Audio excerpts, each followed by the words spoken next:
¿Qué onda, mano? Cuando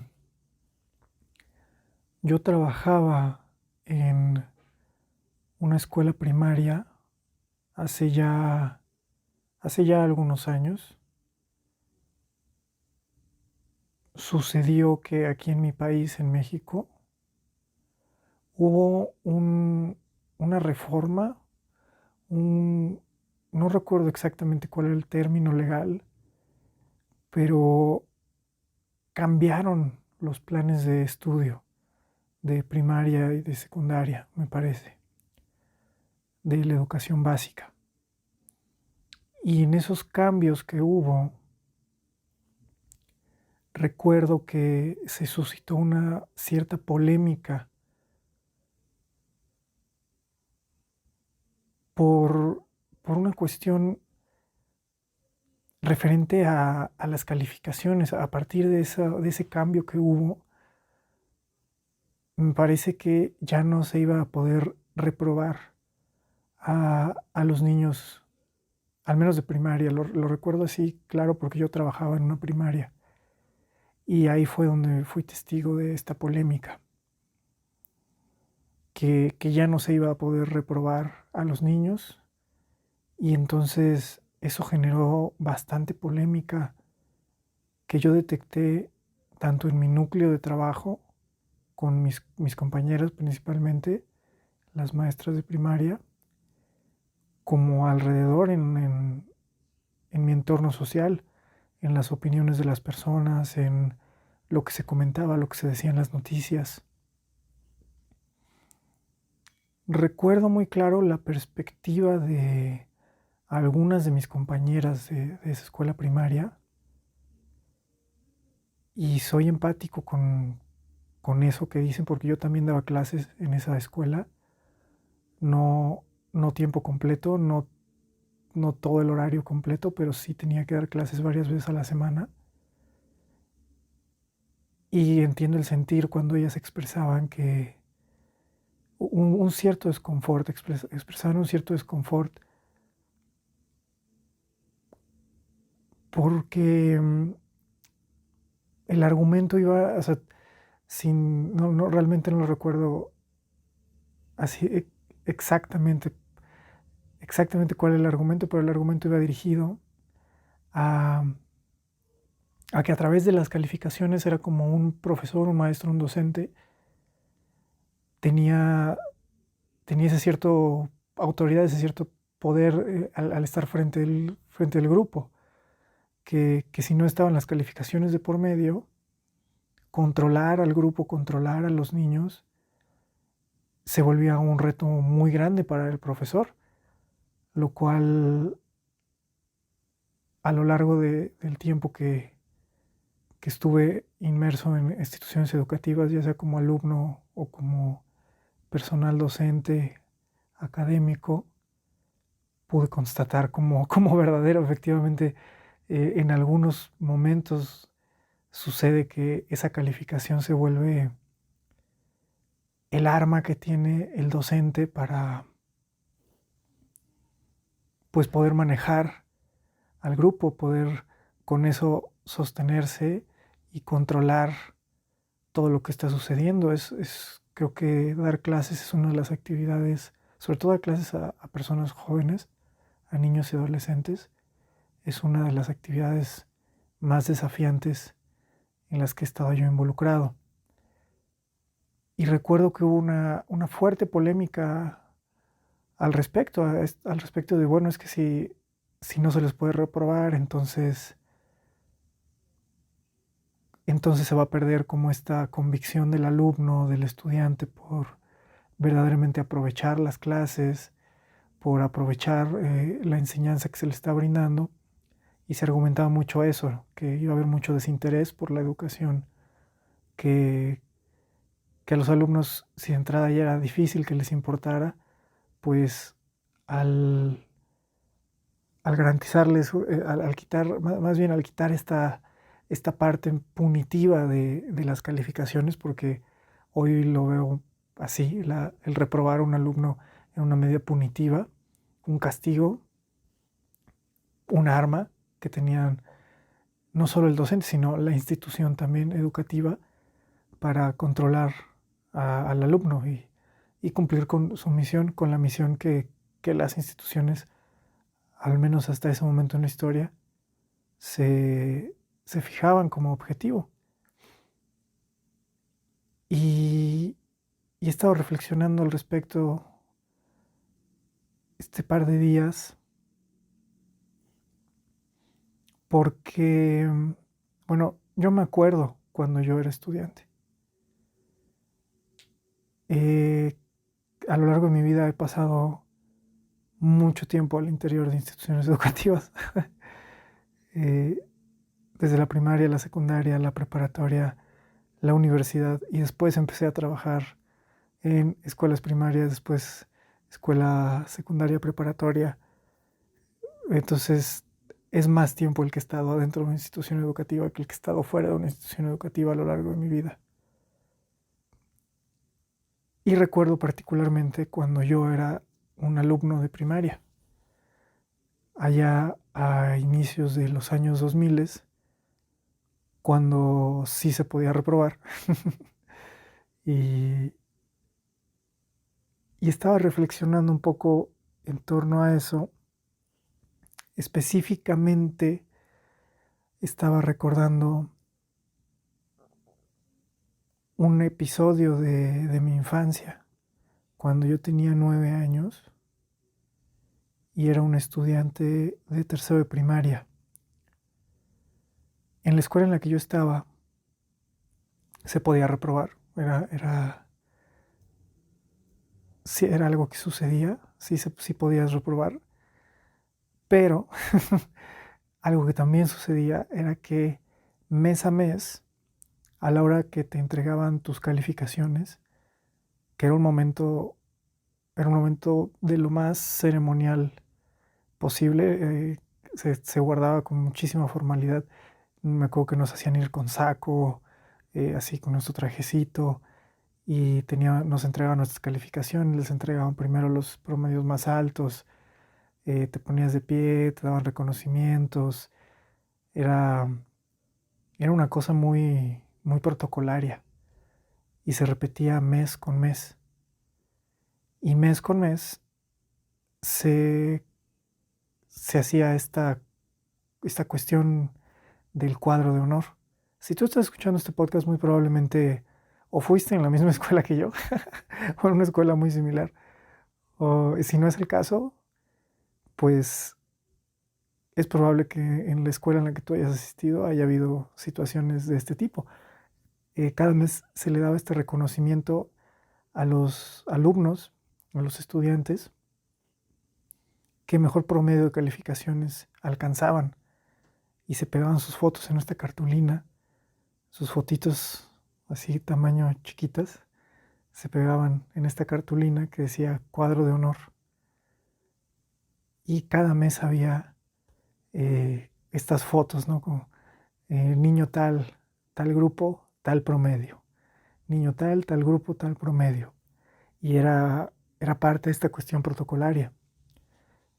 A esos alumnos, además de honrárseles con su bien merecido cuadro de honor, también a la hora de entregarles las calificaciones en el salón de clase, recuerdo, eh, pues la persona encargada, que era en su caso, bueno, ahí en mi escuela te entregaban una boleta de inglés y una boleta de español. Y recuerdo claramente cómo iba la directora de inglés, y era muy buena a la hora de dar estos speeches motivacionales, ¿no? El día que entregaban calificaciones, tú estabas con tu traje tomando clases normal, y de repente sucedía que se acercaba el director, la directora correspondiente a entregar las boletas. Y como de reality show, un silencio sepulcral en el salón, una formalidad pristina en todos los sentidos, y empezaban, ¿no?, a recitar como bueno, y entonces hacían por lo regular una reflexión. Recuerdo en la escuela en la que yo iba se daba mucho eso, de hacer reflexiones, incluso con citas bíblicas. Y ay, traigo tos.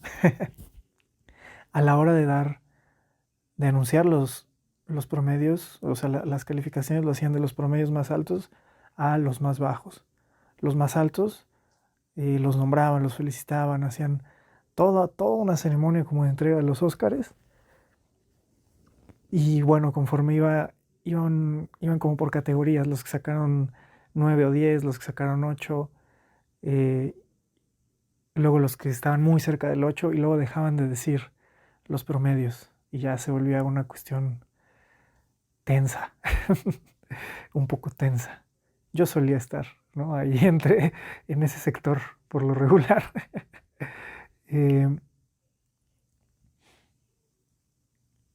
Pero había una peculiaridad, o sea, dentro de toda esta formalidad había un momento todavía más formal, que eran 2 momentos. Uno a mitad del año escolar, en febrero, los exámenes semestrales, y uno a final de año, por ahí del mes de julio-agosto, los exámenes finales. Y te estoy hablando de la educación primaria. Eran momentos a los que se les daba peculiar importancia, a los que se les daba peculiar formalidad, peso, se les hacía muchísimo hincapié. Cuando eran los exámenes semestrales, las boletas no te las entregaban a ti, se las entregaban a tus papás en una ceremonia igualmente protocolaria, enfrente de todos los papás.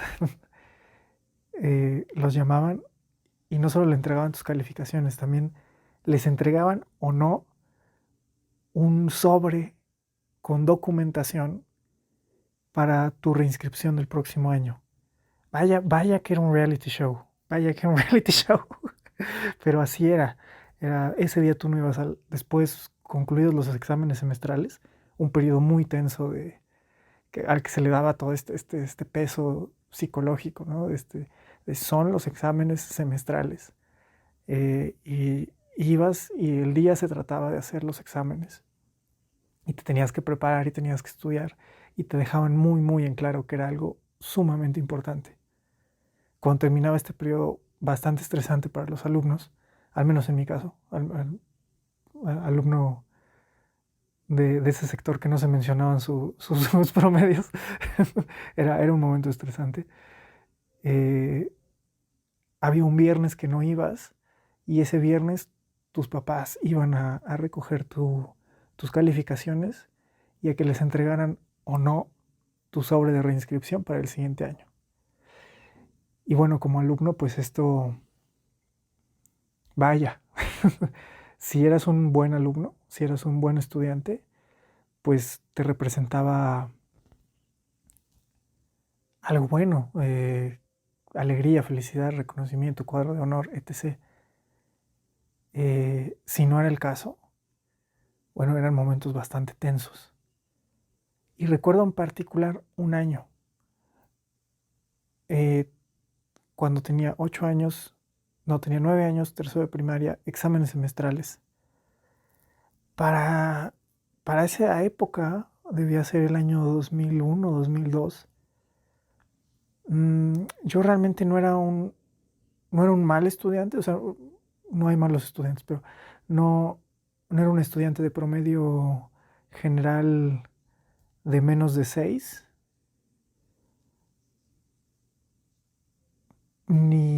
pero tampoco era un estudiante de promedio general de más de 8.5.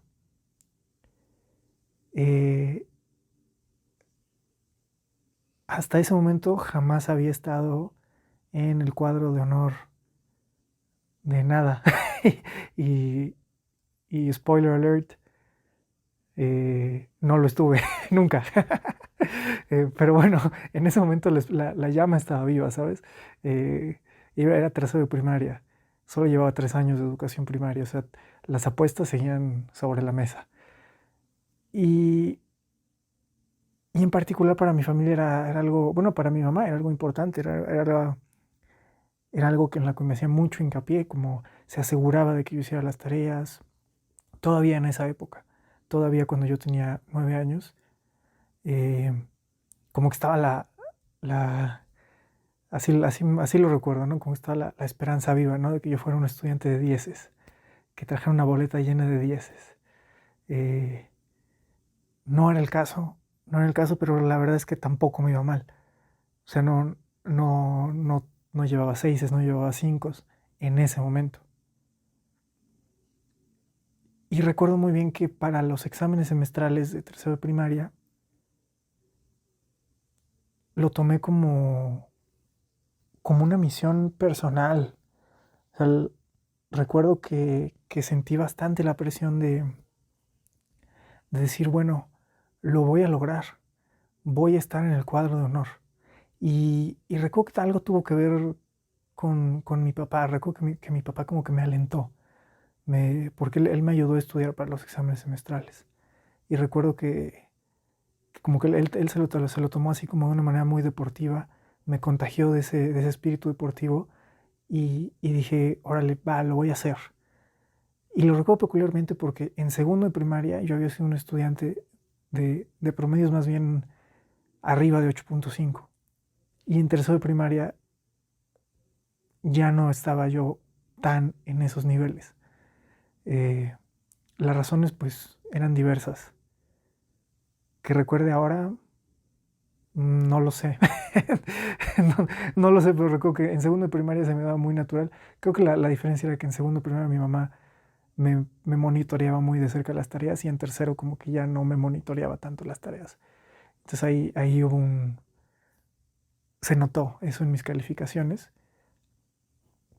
y dije, tercero de primaria, exámenes semestrales, este es mi momento. Y recuerdo las tardes estudiando en la casa con mi papá, poníamos un pizarrón que teníamos de plumones, lo poníamos en la sala sobre 2 sillas y revisaba mis cuadernos, mis cuadernos que estaban en ese momento lejos de ser los cuadernos estrella del salón, lejos de ser los cuadernos llenos de sellos y estampitas de abejitas. No era el caso, no era el caso mío en ese momento.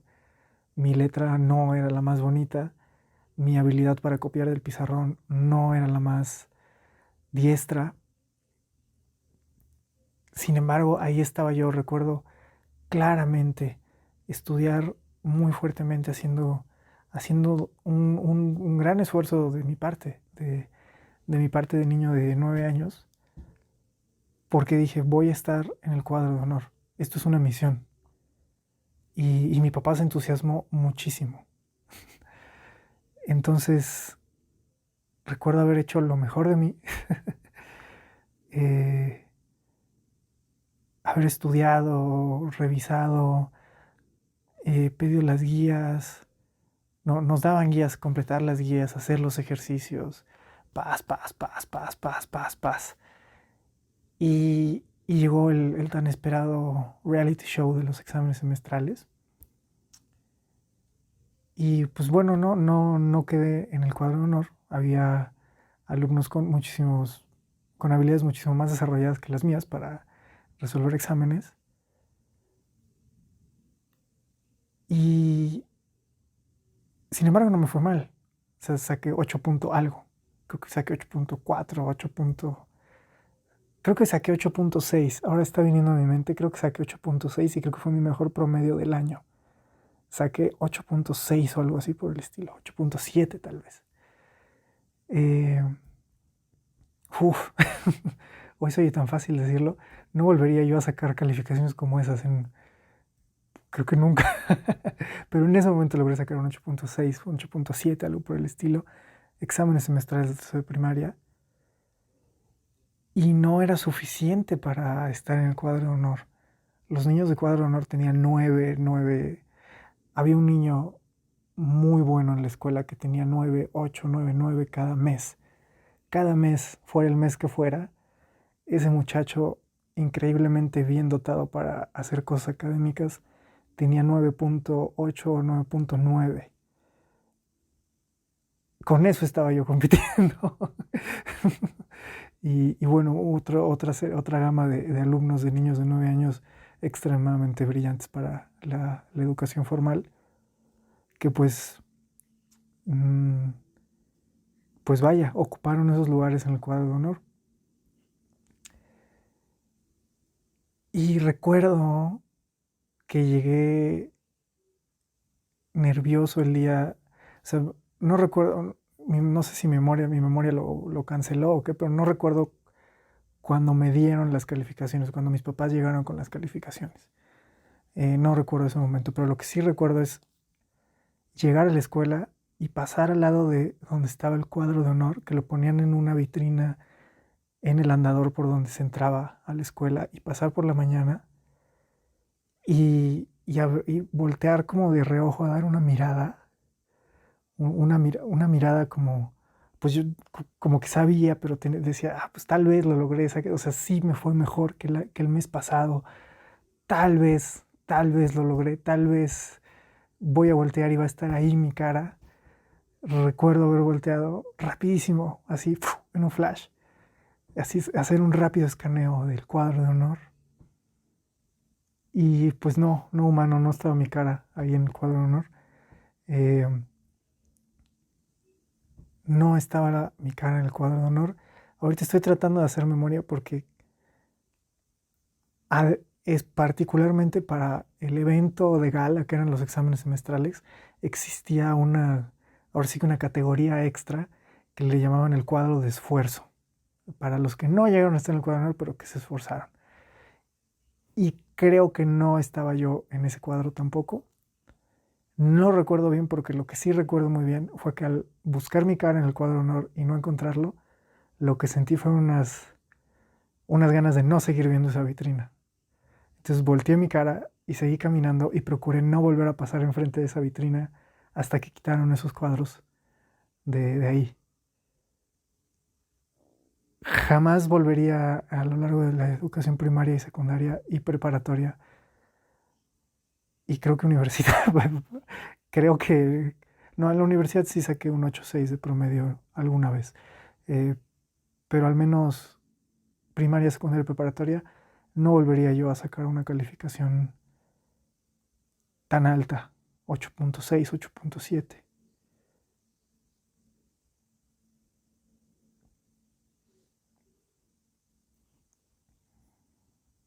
Y estaba reflexionando en torno a eso,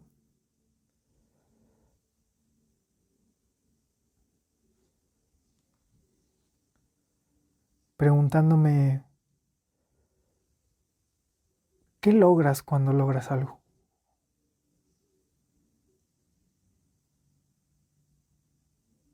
Recuerdo que, recuerdo que en mi vida no pasó nada realmente. O sea, ese evento a los 9 años, que le eché muchas ganas y mejoré mi promedio. mm, Te daban unos boletitos cuando hacías cosas bien. Tenía muchas dinámicas mi escuela. Vaya, ahorita que se hace memoria, santos cielos la cantidad de dinámicas que había. Te daban como unos boletitos que se llaman vales. Literalmente se llaman vales. Eh, Vales y bonos de excelencia. Entonces me acuerdo que me dieron uno o dos, como por haberle echado ganas.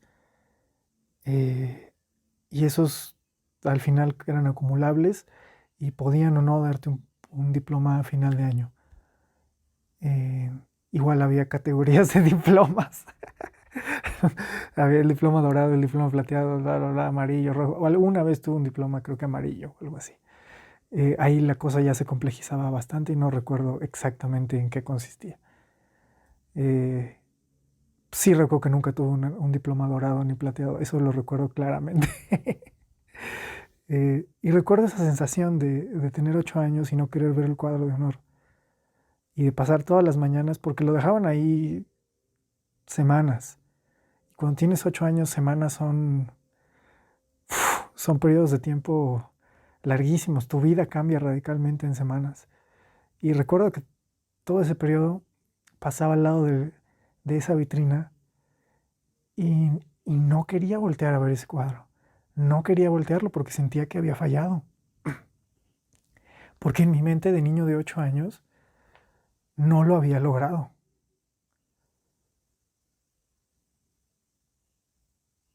Y,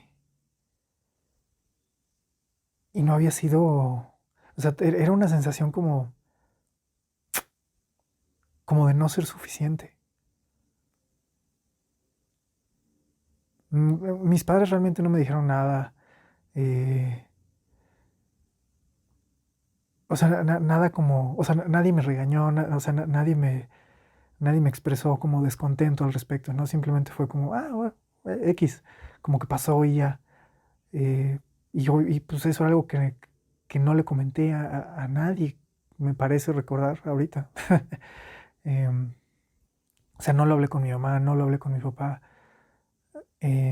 No recuerdo cómo lo haya tomado mi papá, porque él, sí recuerdo que él me había estado ayudando a estudiar y que él estaba consciente de que yo quería estar en el cuadro honor. Mm, Me parece que no tuvimos una plática al respecto después. Em,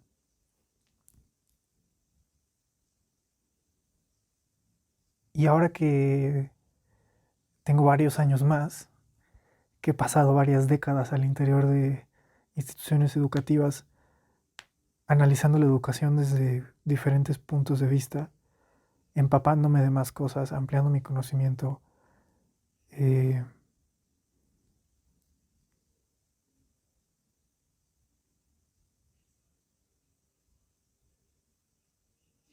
hoy me parece que es importante como adultos detenernos a pensar en qué significa lograr algo.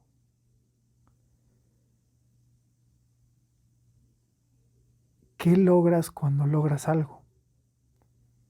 Porque voy a hablar desde mi experiencia. A los 8 años no logré estar en el cuadro de honor de la escuela. Ni a los 8 ni a los nunca. Ni a los nunca jamás. Eh, pero sí logré otras cosas en mi vida. Sin embargo, al reflexionar, al mirar hacia atrás, hoy me doy cuenta de que durante muchos años no valoré y no reconocí las cosas que lograba. Me di cuenta de que durante muchísimo tiempo, me seguía sintiendo como el niño de 8 años que no quería voltear a ver el cuadro de honor porque sentía que había fallado. Empecé a recapitular esos, bueno, últimamente, cosas que hice, cosas que alcancé, cosas académicas, cosas, bueno, cosas relacionadas con mi trabajo, cosas relacionadas con otros aspectos, con otras cosas que he hecho en otras áreas durante mis veintes, durante mi adolescencia, al principio de mis treintas, que apenas van empezando.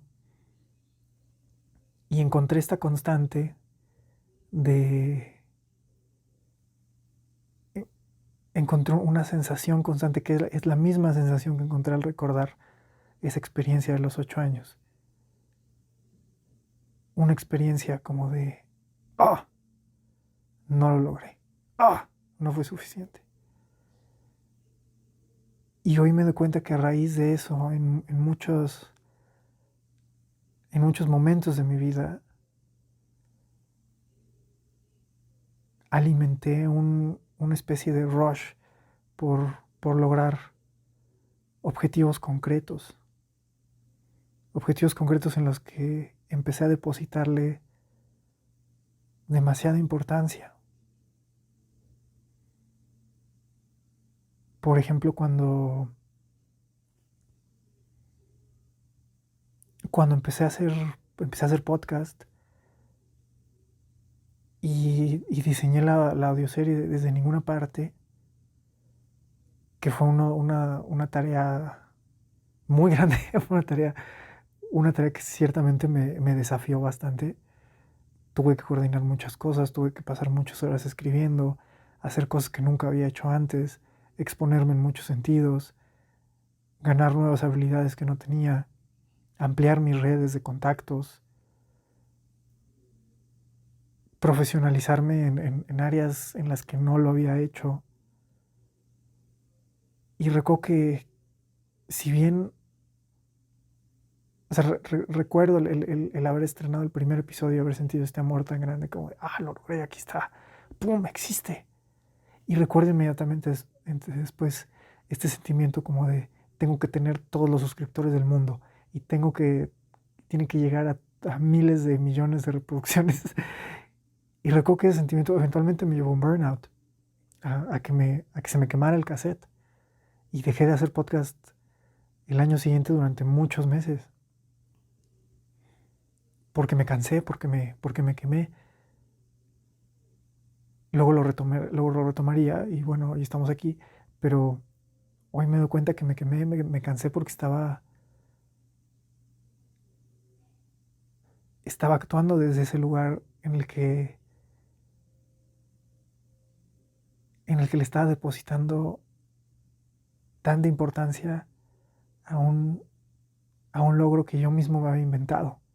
Así como hice a los 8 años cuando me inventé el logro de estar en el cuadro de honor, sin entender en ese momento que fueron cosas que hoy entiendo al respecto de la educación, ¿no? Como que son métricas totalmente arbitrarias, que son que es éticamente cuestionable el condicionar de esa manera las cosas que hoy entiendo porque ya estudié mucho acerca del tema, y que en ese momento no sabía, y lo único que estaba haciendo con mi mente de 8 años era esta fabricación de un logro, y era como, ok, voy a estar ahí, voy a conseguir esa cosa. Y el no haber conseguido esa cosa específica, concreta, material, que no comprendía yo del todo, me obligó, me empujó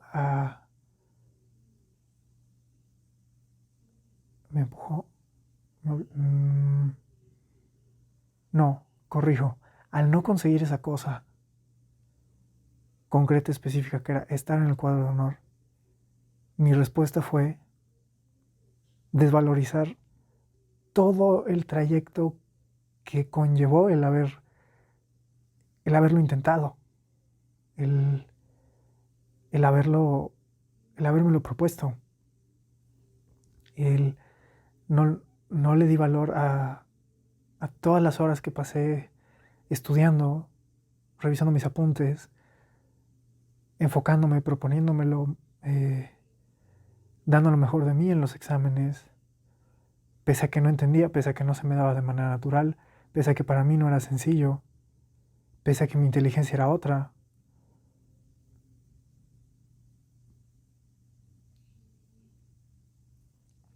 Y a lo largo de mi vida, de mi adolescencia, de mi vida adulta, repetí ese patrón varias veces. Me enfoqué en conseguir cosas, muchas veces las conseguí, muchas veces las conseguí, pero aún así no era suficiente. Y entonces hoy de nuevo me pregunto, ¿qué logras cuando logras algo? Creo que lo que logras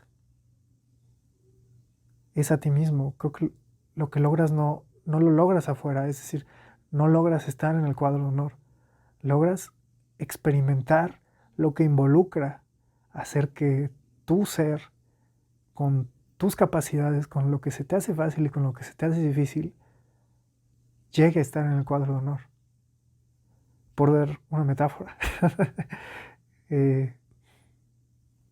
Hoy creo que eso es lo que logras cuando logras algo. La cosa en sí pierde sentido una vez que está ahí. Pienso en cosas que sí haya logrado a lo largo de mi historia. Una vez hice un curso cuando estaba en estas cosas de campamentos y así. Hice un curso igualmente muy difícil, igualmente muy demandante, cuando yo tenía 16 años. Un curso que igual era todo un reality show. Era un homólogo así muy parecido. Y sabes que estoy recordando que saqué 8.6 en ese curso. Saqué 8.6, sin embargo, en ese contexto 8.6 era la calificación más alta. Yo fui el que tuvo el mejor resultado de mi generación en ese curso específico. Y no había cuadro de honor, no tenían ese tipo de prácticas. Sin embargo, pues sí me pasaron a una ceremonia a entregarme una insignia y me aplaudió todo el mundo en el campamento, así como, y fui el número 1 de ese curso ese año. Que también involucró muchos elementos de reality show, de que empezamos muchos, terminamos la mitad y de la mitad solamente 3 pasamos y de esos 3, ¡pum! Este humano fue el que obtuvo el promedio más alto. Era algo así muy dramático. Y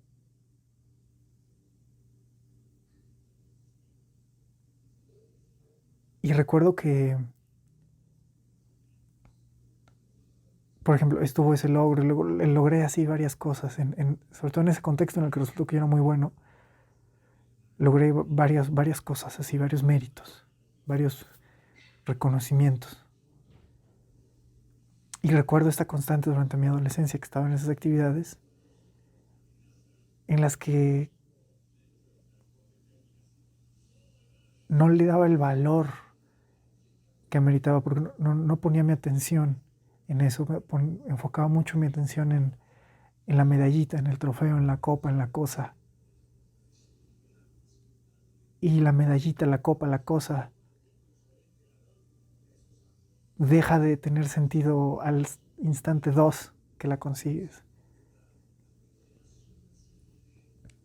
Y hoy ya varios años después, más de una década después, más de 2 décadas después de ese cuadro de honor de tercero de primaria, me doy cuenta que el verdadero valor, lo que verdaderamente logras cuando logras algo, es lograrte a ti mismo.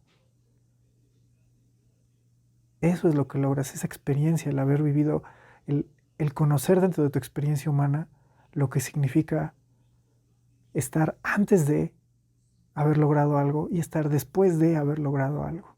El haber visto que algo en ti cambió, el haber visto que sí eras capaz de pasar el examen, que sí eras capaz de estudiar y de echarle ganas y de cumplir con lo que te estaban pidiendo, si eras capaz de correr ese kilómetro extra, si eras capaz de hacer la cosa que hayas decidido hacer. Eso es lo que logras cuando logras algo. Te logras a ti.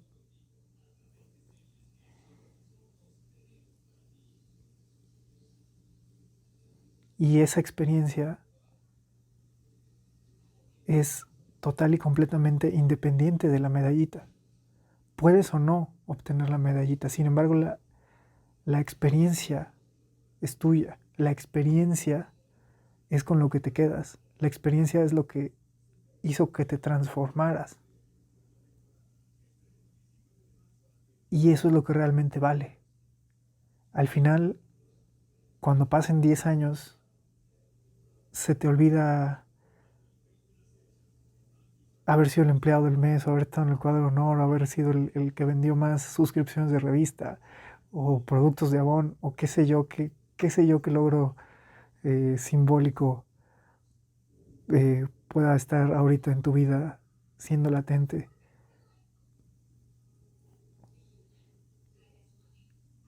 Estaba pensando al respecto de eso y conectándolo con lo que te comentaba al principio de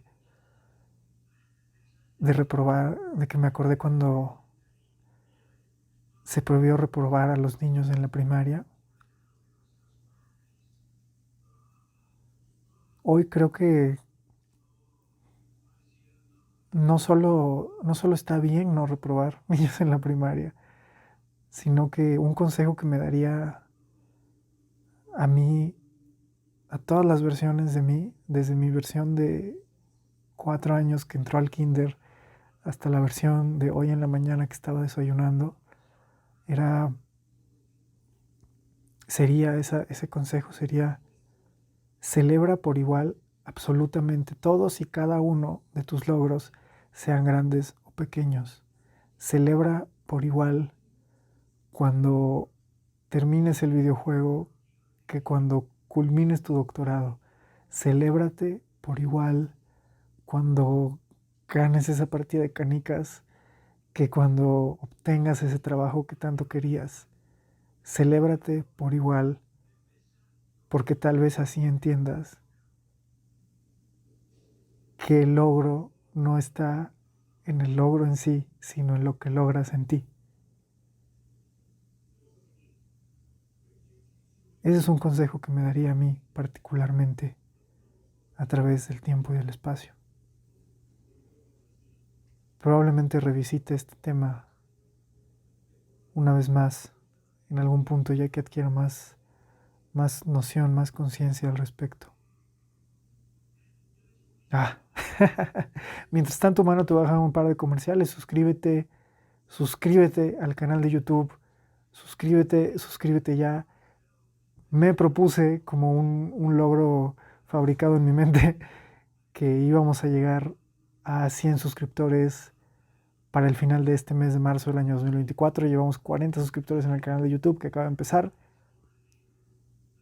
Esta meta es total y completamente fabricada, no define mi valor como persona ni tu valor como escucha. Sin embargo, imagínate qué chido que lo logremos. Imagínate qué chido que haga un podcast diciéndote, hey humano, sí, lo logramos, tú y yo, a través del tiempo y el espacio. Entonces, si estás escuchando esto, si ya llegaste hasta este momento y aún no estás suscrito en el canal de YouTube de MAF Producciones, oprime ese botón de suscribirte y vamos a cumplir esta pequeña meta que más que otra cosa es un camino divertido que estoy disfrutando y que estoy procurando valorar y ver y valorar cada instante de la experiencia que me está dejando. Muchas gracias a los 40 suscriptores que ya atendieron este llamado. Si tú eres uno de ellos, gracias. No tienes idea de cuánto te valoro y de cuán agradecido estoy de que existas. Muchas gracias por existir, humano que escucha humano que está suscrito a MAP Producciones. Muchas gracias. Y comerciales, creo que sería el comercial, ese es el comercial que tenemos por ahora y va a ser el comercial que vamos a manejar de aquí a que termine este mes. Te envío un fuerte abrazo donde quiera que estés, sea lo que sea que estés haciendo, sea lo que sea que estés logrando. Ojalá estés valorando cada pequeño instante que pasas al estar logrando eso. Cada 1% que avanzas todos los días, eso es lo que verdaderamente estás logrando, porque después de ese 1% no hay vuelta atrás. Una vez que avanzaste ese 1%, ya no puedes regresar a ser el que no tenía ese 1% avanzado. Valóralo, humano. Te envío un fuerte abrazo. Gracias por escuchar.